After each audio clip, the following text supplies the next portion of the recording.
Hello student, आज हम लोग सामाजिक विज्ञान की कुछ क्वेश्चन यानी सोशल साइंस की जो 10th का है कुछ क्वेश्चन लेके आए जो बीबीआई होगी। पहली क्वेश्चन है आपकी, इटली एवं जर्मनी के एकीकरण में ऑस्ट्रेलिया की क्या भूमिका थी। तो इटली एवं जर्मनी के एकीकरण में ऑस्ट्रेलिया की क्या भूमिका थी, तो बेहतर भूमिका थी। यानी कि हम लोग जानते हैं कि ऑस्ट्रेलिया के चांसलर कौन, मेटरनिक। ऑस्ट्रेलिया के चांसलर कौन थे, मेटरनिक। इनके तीन नेतृत्व में बताए जाते हैं, न इटली का न जर्मनी का ये एकीकरण हो ही नहीं रहा था। न इटली का एकीकरण हो रहा था न जर्मनी का एकीकरण हो रहा था, जिसके वजह से क्या होती थी कि जैसे गैरीबाल्टी हो गए, यानी कि मेजनी हो गए, कॉन्काबुर हो गए, ये सब तंग आ चुके थे। और कहा कि जब तक मेटरनिक ये यानी कि हटेगा नहीं, ऑस्ट्रेलिया जब तक रहेगा तब तक ये कभी नहीं हो सकता। तब जाके यानी क्या हुआ कि जैसे ही मेटरनिक यानी कि वो क्या होते हैं कि वो गद्दी छोड़ते हैं, साथ ही साथ बताया जाता है कि ये तीनों का दोनों का एकीकरण हो जाता है। क्या हो जाता है, दोनों का एकीकरण हो जाता है। तो आपको ये समझ में आया ना ऑस्ट्रेलिया की यानी कि एकीकरण में क्या भूमिका थी।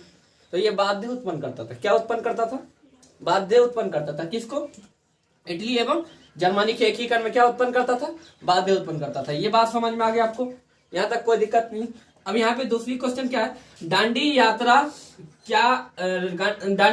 का क्या उद्देश्य था। दांडी यात्रा का क्या उद्देश्य था, तो हम लोग जानते हैं दांडी यात्रा किससे संबंधित है, तो नमक से, नमक कानून से। और दांडी यात्रा का उद्देश्य था कि नमक को अपने हाथों से बनाए। क्या बनाए, नमक को अपने हाथों से बनाए, जिसमें बताया जाता है कि साबरमती आश्रम से स्टार्ट किया गया था। यानी कि 12 मार्च को कब शुरू की गई थी, 12 मार्च को शुरू किया गया 1930 में, और 6 अप्रैल को जाके पहुंचा गया। कितने अप्रैल को, 6 अप्रैल 1930 को ये दांडी नामक एक स्थान पे पहुंचा। किसने, गांधी जी। गांधी जी कहाँ पहुंचे, दांडी नामक एक स्थान पे, तट पे, समुद्री तट पे जाकर पहुंचे और नमक कानूनों को हाथ में लिए।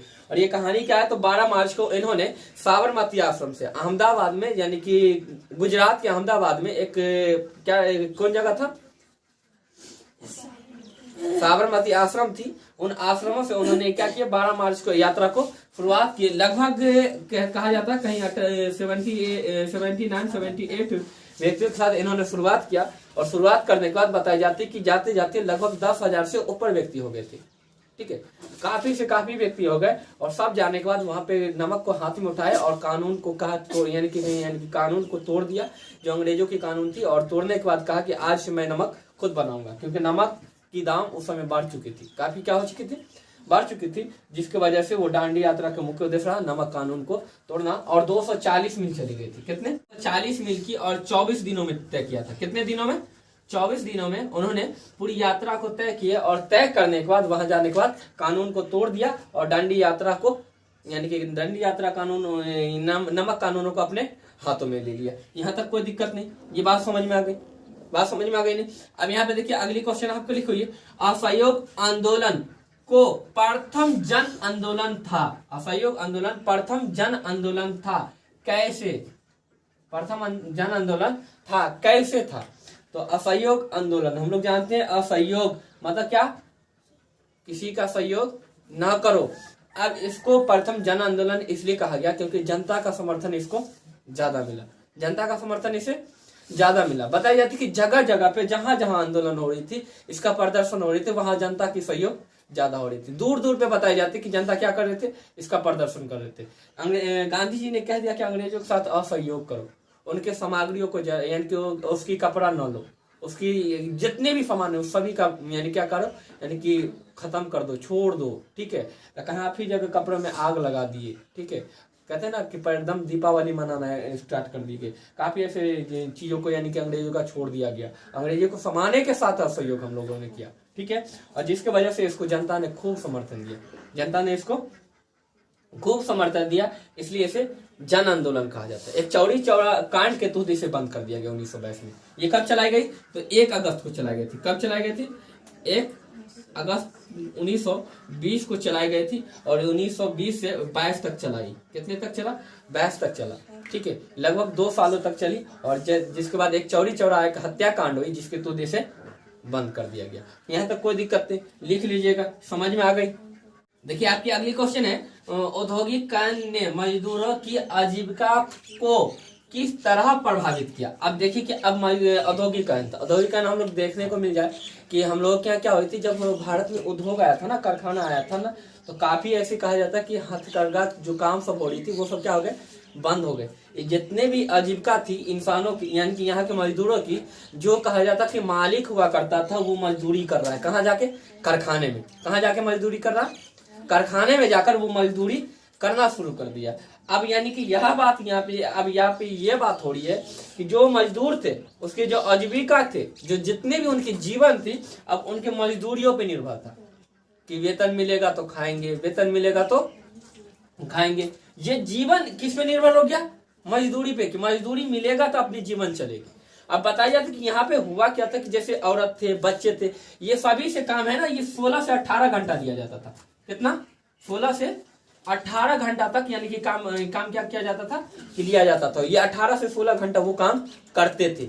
यहाँ के मजदूर ये भी तंग आ चुके थे, वो भी क्या था, पैसे उतना नहीं, जो हाथ से काम सब था वो सब के सब क्या बंद हो गए। ठीक है, हाथ से काम करने वाले जो मालिक थे वो मजदूर बन गए, वो क्या बन गए, मजदूर बन गए। और यहाँ पे प्रभावित कर रहा, यहाँ पे क्या कर रहा, प्रभावित कर रहा। कारखाना खुलने से बताए जाते हैं कि जीविका पे, मतलब कहा जाता है कि इंसानों के जीवन पे काफी प्रभाव पड़ा। जो सामग्री थी, जो यानी कहा जाता है जो कच्चे माल की उपयोग अपनी साधन को भी समाप्त हो गया। और ये कहा जाता था कि अगर कारखाने के अगर सामान खरीदना पड़ता था तो वो खरीद नहीं पाते थे, कोई मजदूर खरीद नहीं पाते थे। उनकी इतनी स्थिति दयनीय हो गई थी कारखाने आने की वजह से। यहाँ तक कोई दिक्कत नहीं, ये बात समझ में आ गई कारखाने को लेकर। अगली क्वेश्चन क्या लिखो कि गांव के कृषि जन आर्थिक क्रियाकलापों की विशेषताओं को दर्शाए। तो अब यहाँ पे क्या लिखी हुई कि गांव के कृषि, जैसे हम लोग जितने भी देखे व्यक्ति क्या होते हैं, जो गांव में रहने वाले व्यक्ति होते हैं। कहाँ रहने वाले व्यक्ति, गांव में रहने वाले व्यक्ति होते हैं, क्या करते हैं, तो वो कृषि पे ही निर्भर होता है।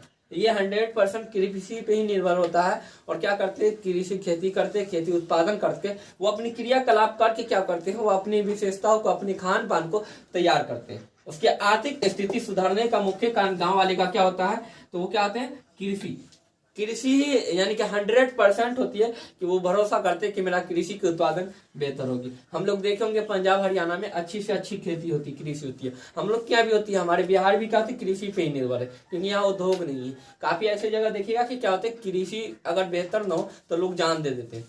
क्या दे देते हैं, जान देते हैं। तो किसान जन है ना, यहाँ पे क्या होते हैं कि बहुत अच्छी भूमिका है, बहुत अच्छी यानी कि क्रियाकलाप वो निभाते हैं, जिसके कारण कृषि को बेहतर बना के अपने जीवन यापन करते हैं।